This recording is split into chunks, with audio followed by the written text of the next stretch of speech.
pela primeira turma, o caráter subjetivo da grave ameaça não dispensa a correlação de proporcionalidade e razoabilidade que deve existir entre a conduta praticada pelo agente e a ameaça sentida pela vítima.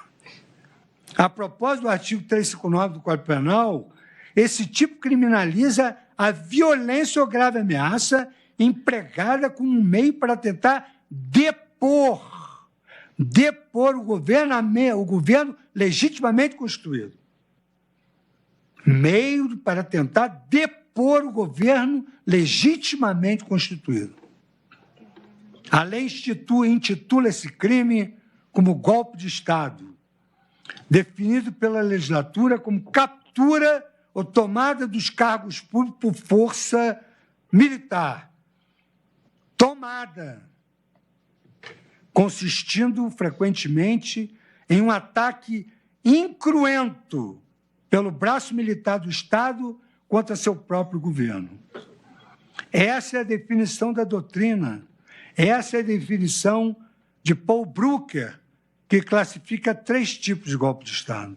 O golpe corporativo, aquele levado a cabo pelas Forças Armadas, como corpo institucional sob o comando de seus oficiais de mais alta patente.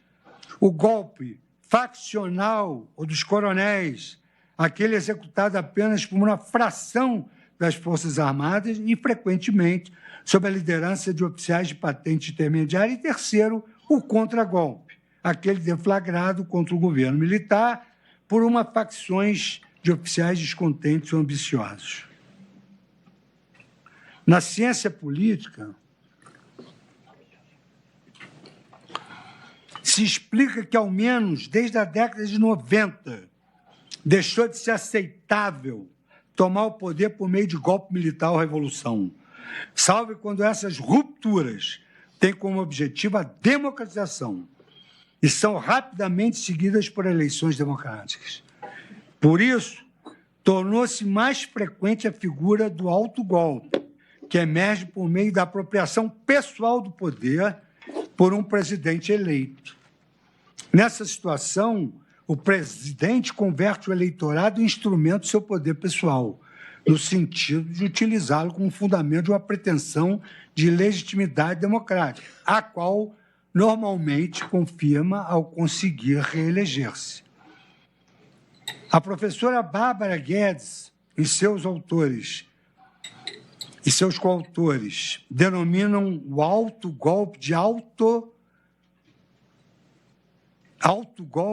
ou autoritarização, tecendo as seguintes considerações. Autogolpes significam que um governo democraticamente eleito se autoritarizou, geralmente por meio de proibição da oposição, da prisão de seus líderes ou do fechamento do poder legislativo. Essa exacerbação da autoritarização costuma resultar em uma liderança civil da nova ditadura, com poder concentrado nas mãos do governante incumbente. Ela implica uma alteração na relação entre o partido governante e a oposição, mas, em regra, não na composição do núcleo dirigente do governo. Partidos que alcançam o controle por meio desse excesso de autoridade frequentemente cooptam os líderes de outros partidos, reduzindo, assim, a oposição social, ainda que ao custo da sua própria disciplina e coerência ideológica. Numa outra obra da ciência política, voltando a Paul Brücker, o autogolpe descreve um golpe deflagrado pelo próprio chefe do Poder Executivo com o objetivo de estender seu controle sobre o sistema político de maneira extraconstitucional.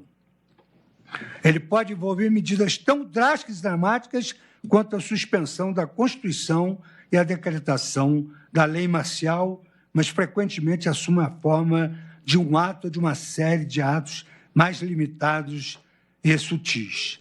A versão denominada de golpe gradual ou do autogolpe, diferentemente da apropriação indevida de recursos e uma apropriação indevida do poder. que não é difícil de identificar, mas só pode ser difícil de aferir até que ponto ela avançou. Em deferência ao que ontem foi aqui comentado, por exemplo, em 1937, o presidente Getúlio Vargas evitou a proibição constitucional de reeleição presidencial, recorrendo a métodos típicos de autogolpe. Dissolveu o Congresso. Vejam como é grave o atentado ao Estado Democrático. Proibiu constitucionalmente a reeleição presidencial. Recorreu a métodos típicos de autogolpe. Dissolveu o Congresso. Apresentou ao país uma nova Constituição jamais ratificada e passou a governar mediante decretos de estado de emergência.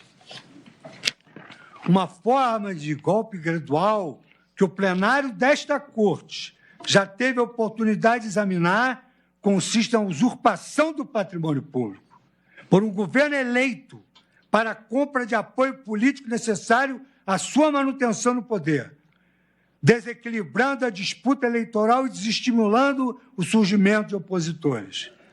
Essa situação foi assim descrita pela Procuradoria-Geral da República, em sua denúncia na Ação Penal 470. Todos os graves delitos serão imputados aos denunciados ao longo da presente peça.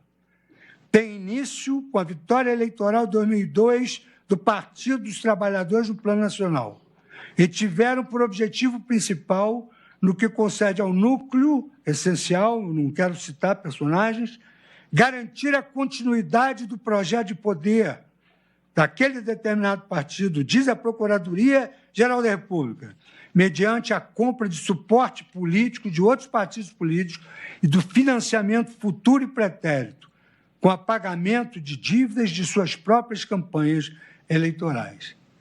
Na ocasião, o ministro Celso de Mello elucidou com clareza meridiana o caráter ofensivo às instituições democráticas daqueles delitos reconhecidos pela Corte, qualificando o comportamento delinquencial gravíssimo dos condenados, também chamados por Sua Excelência de os profanadores da República, os subversivos da ordem institucional, os transgressores da ética do poder.